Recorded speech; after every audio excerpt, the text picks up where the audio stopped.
कैसी वीडियो बनाया है दोस्तों।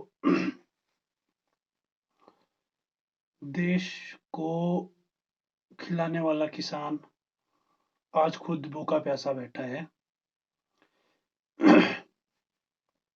और सरकार से गुहार लगा रहा है कि उनकी जो मांगे हैं उनको पूरा किया जाए। लेकिन जो हमारी केंद्र में बैठी सरकार है उसके कान पर जूं तक नहीं रेंग रही है। केंद्र सरकार ने सारे हथकंडे आजमा के देख लिए, इन्हें खालिस्तानी बोल के देख लिया, आतंकवादी बोल के देख लिया, सब कुछ करके देख लिया, देशद्रोही बोल के देख लिया। वो तो चलो केंद्र सरकार का एजेंडा है ही है। अगर कोई उनके खिलाफ आवाज उठाएगा, अगर कोई उनके खिलाफ बोलेगा तो वो देशद्रोही तो है ही है। जिसने भी केंद्र सरकार के खिलाफ कुछ भी बोलने की कोशिश की है, इन लोगों ने उसे देशद्रोही का सम्मानित टैग दिया है, ये तो सबको मालूम है। और दूसरी बात ये दोस्तों कि केंद्र सरकार इस बिल के बहुत सारे फायदे गिनवा रही है और हमारा किसान बोल रहा है कि ये तीनों बिल रद्द होने चाहिए। जब हमारे किसानों को फायदे नहीं चाहिए, उनको जब बिल रद्द करवाना है तो केंद्र सरकार क्यों नहीं मान जाती है इस बात को। आज हमारे देश का अन्नदाता 18, 19, 20 दिन हो गए हैं, सर्दियों का मौसम है, कोविड-19 आपको पता ही है, महामारी है।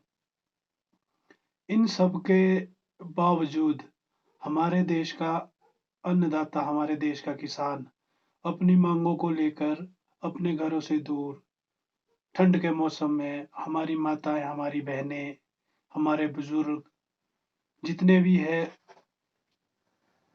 सब दिल्ली के आसपास बैठे हैं। इसी आस में बैठे हैं कि जो ये काले कानून है इनको खत्म किया जाए और जो किसानों की मांगे हैं उनको पूरा किया जाए। लेकिन हमारी जो केंद्र में बैठी सरकार है उसके कान पर जूं तक नहीं रेंग रही है दोस्तों। आज केंद्र में बैठी सरकार ने एक अच्छा काम किया है, ये मानने वाली बात है कि आज देश का हिंदू, मुसलमान, सिख सारे एक मंच पर इकट्ठे हैं, सब में एकता है। कहाँ एक टाइम था जब पंजाब और हरियाणा एक दूसरे को ऊंचा नीचा दिखाने में लगे रहते थे, लेकिन आज पंजाब, हरियाणा छोटे और बड़े भाई की तरह इस मोर्चे पे डटे हुए हैं और एक दूसरे का साथ दे रहे हैं। तो कहीं न कहीं दोस्तों सोचने वाली बात है, ज अगर हमारा किसान खुद अन्न उगा के आज भूखा प्यासा बैठा है, तो कहीं न कहीं उन्हें लग रहा होगा कि ये जो काले कानून बने हैं ये उनके खिलाफ है, इसलिए वो धरने पे बैठे हैं और भूखे प्यासे बैठे हैं। 18-19 दिन हो गए अपने घरों से दूर बैठे हैं।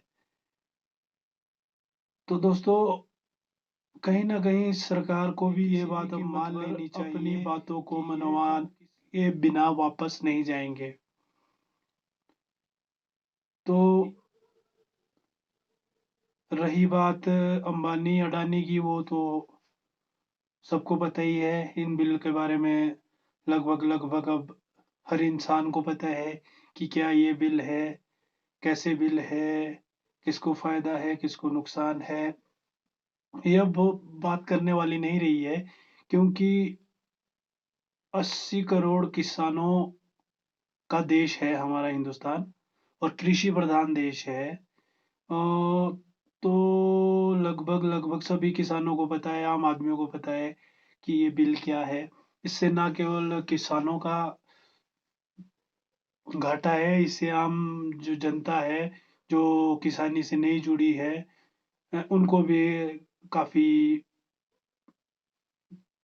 घाटा है इन बिलों से अगर देखा जाए तो। ये किसी के भी हित में नहीं है दोस्तों ये बिल, जहाँ तक मैंने स्टडी किया है, आप लोगों ने भी पढ़ा होगा, आप लोगों ने भी सुना होगा। और दूसरी बात ये है कि समझ ये नहीं आ रही है कि सरकार झुक क्यों नहीं रही है? क्या ऐसा भी क्या जो सरकार झुक नहीं रही है? किस केंद्र सरकार के लिए ये कोई बहुत बड़ी बात नहीं होनी चाहिए। जब किसानों को मंज़ूर नहीं है, तो उन्हें ये बिल रद्द कर देने चाहिए और जो नए बिल बनाने चाहिए। जो नए बिल बनाने की माँग उठ रही है, उसमें जितने भी हमारे किसान नेता हैं, उनको साथ में बिठा के, बातचीत करके नए बिल को बनाना चाहिए। लेकिन समझ नहीं आ रही है दोस्तों कि ये केंद्र सरकार, केंद्र में बैठी गवर्नमेंट इन कानूनों को रद्द क्यों नहीं कर रही है? 4 कॉर्पोरेट घरानों को फ़ायदा देके देश का 80 करोड़ किसान अ, मुझे तो समझ नहीं आ रही है दोस्तों ये बात। बाकी ज़्यादा ना बोलते हुए बस यही कहूँगा कि हमारे देश का जो किसान है, हमारे देश का जो अन्नदाता है, आज वो सड़कों पे बैठा है, अपने हक की लड़ाई लड़ रहा है, भूखा बैठा है, प्यासा बैठा है। तो अब उनके लिए दिल्ली ज़्यादा दूर नहीं है दोस्तों। शांतिपूर्ण तरीके से वो अपना आंदोलन चला रहे हैं। ऐसा नहीं है कि वो दिल्ली नहीं पहुँच सकते थे, जब उनको रोका गया तो वो रुक गए। उन्होंने कुछ नहीं कहा, कुछ नहीं किया, उनके ऊपर पानी तक डाला गया। सर्दियों का मौसम है, आप खुद ही समझ सकते हो। लेकिन फिर भी उन्होंने कुछ नहीं किया, कुछ नहीं कहा। उनको बोला कि आप दिल्ली नहीं जा सकते हो, तो वो दिल्ली के इर्द-गिर्द ही बैठ गए हैं। अगर दोस्तों यही स्थिति रही तो ये सारे बिल रद्द नहीं किए गए, तो अब किसान रुकने वाला नहीं है। क्योंकि किसान पहले ही कह चुके हैं कि वो घर से सोच के चले हैं कि अब वो रुकने वाले नहीं हैं, जब तक ये तीनों कानून रद्द नहीं हो जाते, वो पीछे हटने वाले नहीं हैं। तो इसलिए हमारी केंद्र सरकार को भी ये समझना चाहिए कि अगर किसानों को ये बिल नहीं चाहिए, केंद्र सरकार ने ये बिल किसानों के लिए बनाए थे दोस्तों। अब जब किसानों को ही जब ये बिल नहीं चाहिए, तो गवर्नमेंट को चाहिए कि वो इन बिल को रद्द कर दे, नए बिल बनाए, किसान नेताओं को बुलाए, जितने भी हमारे किसान यूनियन के नेता हैं, उनको बुलाएँ, उनके साथ बैठें, बातचीत करें और जो कानून हमारे किसान कह रहे हैं, उनको बनाएँ। ये नहीं कि जो आपने बनाया और बना के थोप दिए, वो चलेगा। जब किसानों को वो बिल पसंद नहीं है, उनको लग रहा है कि इस बिल से उनको फ़ायदा नहीं, नुकसान है, तो उन बिलों को रद्द कर देना चाहिए दोस्तों। बाकी मुझे बताइए आप लोगों की क्या राय है इस विषय में? तो ज़्यादा ना बोलता हुआ यही कहूँगा कि नॉस्ट्रेडमस ने जो भविष्यवाणी की है 2021 के लिए कि 2021-2020 से भी ज़्यादा खतरनाक हो सकता है। मतलब उन्होंने कहा है कि होगा, अकाल पड़ेगा, भूकंप आएँगे। अब दोस्तों अकाल मौसम की वजह से पड़े या ना पड़े वो तो अलग बात है। अगर हमारे देश का किसान ऐसे ही धरनों पे बैठा रहा, भूखा-प्यासा बैठा रहा और केंद्र सरकार को मनाने के चक्कर में लगा रहा, तो दोस्तों अकाल सॉरी ज़रूर पड़ जाएगा इस हिसाब से। जब हमारे देश का पूरा किसान दिल्ली के इर्द-गिर्द बैठा है, तो खेतों में खेती कौन करेगा?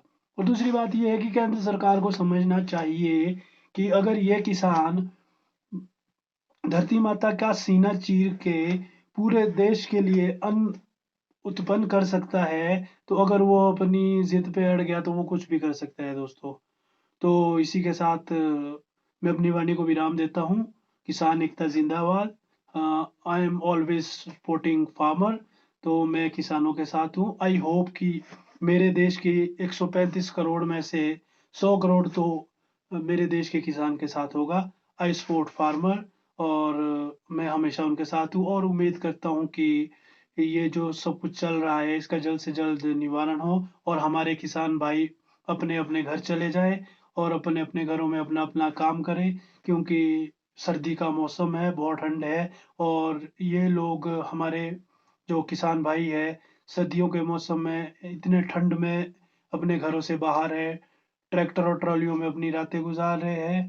तो मेरा भी केंद्र सरकार से ये अनुरोध रहेगा कि प्लीज़ इन लोगों की बातों को माना जाए और जल्द से जल्द इस मसले का निवारण हो और ऐसा निवारण हो जिससे आप भी खुश हो और हमारे किसान भी खुश हो क्योंकि हमारा भारत एक कृषि प्रधान देश है, ये सबको पता है। अगर कृषि प्रधान देश में किसानों की ना सुनी गई तो फिर कहाँ का कृषि प्रधान देश है। इसी के साथ अपनी वाणी को विराम देते हुए धन्यवाद दोस्तों। नमस्कार। जय हिंद, जय भारत, किसान एकता जिंदाबाद। धन्य